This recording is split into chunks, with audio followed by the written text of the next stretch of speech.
ito, labis-labis po mula sa ating puso ang pasasalamat sapagkat siya ay Diyos na mabuti, Diyos na nag-iingat, Diyos na nagpapala sa ating mga buhay.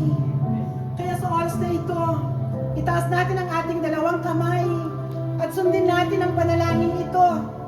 Ama, sa pangalan ni Jesus, sa kapangyarihan ng banal na Santong Espiritu, ako'y nagpapasalamat.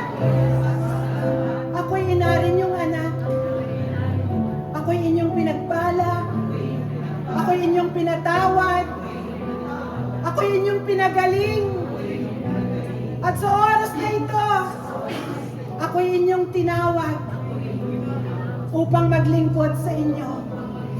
At sa oras na ito, ako'y nagtitiwala sa lahat ng aking kahinaan. Papalitan nyo ng kalakasan.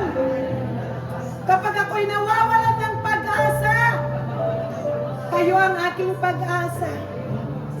At sa oras na ito, ako'y ganap ng pinagpala, ganap na pinalaya, ganap na pinagaling.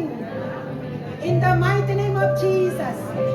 At sa oras na ito, bilang anak mo, ako'y maglilingkod ng buong puso para sa iyo. In the mighty name of Jesus. Ako na lang po ang mananalangin. Ama, salamat po sa araw na ito. Salamat o Diyos sa inyong paalala. O God, na kami mamuhay, o Diyos, ng may katwiran. Na kami mamuhay ayon sa iyong kalooban. At kami mamuhay, Panginoon, o God, na talikuran ng lahat ng kasalanan.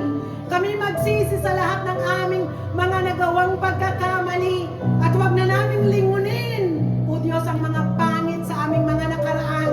Bagkos kami ay lalakad patungo sa nais mo, Panginoon, na aming puntahan at gawin para sa iyong karangalan, Panginoon.